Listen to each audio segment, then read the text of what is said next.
આપણે ઘઉંના લોટનો શીરો બનાવીએ ત્યારે ઘણીવાર તે ચીકણો બને છે અથવા તો ઠંડો થયા પછી ડ્રાય થઈ જાય છે. તો આજે આપણે દૂધનો ઉપયોગ કરીને પરફેક્ટ માપ અને ટિપ્સ સાથે ઘીથી લસલસતો શીરો બનાવીશું. તો સૌપ્રથમ જાડા તળિયાવાળી કડાઈમાં અડધો કપ પીગાળેલું ઘી ગરમ કરી તેમાં ઘી કરતાં બમણો એટલે કે 1 કપ ઘઉંનો કકરો લોટ ઉમેરીશું અને ઘી સાથે મિક્સ કરી ધીમી આંચ પર તે બદામી રંગનો થાય અને તેમાં જાળી પડવા લાગે ત્યાં સુધી 8 થી 10 મિનિટ માટે તેને શેકીશું. લોટને સતત હલાવતા રહેવું જેથી તે કડાઈના તળિયે ચોંટી ના જાય.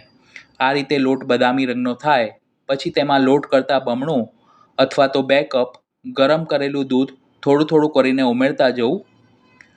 તમે દૂધ કે પાણી જે પણ લો તેને ગરમ કરીને જ લેવું.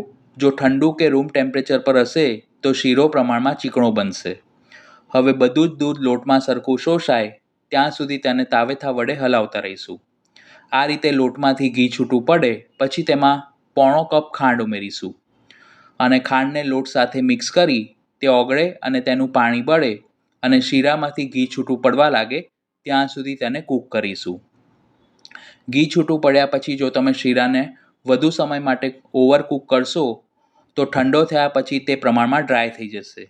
એટલે આ સ્ટેજ ઉપર ગેસ બંધ કરી તેમાં ઘીમાં સાતરેલા કાજુ બદામ કિશમિશ અને ફ્લેવર માટે અડધી ચમચી ઇલાયચી પાવડર ઉમેરી મિક્સ કરીશું. તો ફક્ત 15 થી 20 મિનિટમાં બનાવી શકાય તેવો ઘઉંના લોટનો શીરો બનીને તૈયાર છે. તેને સર્વિંગ પ્લેટમાં સર્વ કરીશું. તો તમે પણ આ રેસીપી ઘરે જરૂર ટ્રાય કરજો. વિડીયો પસંદ આવી હોય તો લાઈક અને શેર કરજો.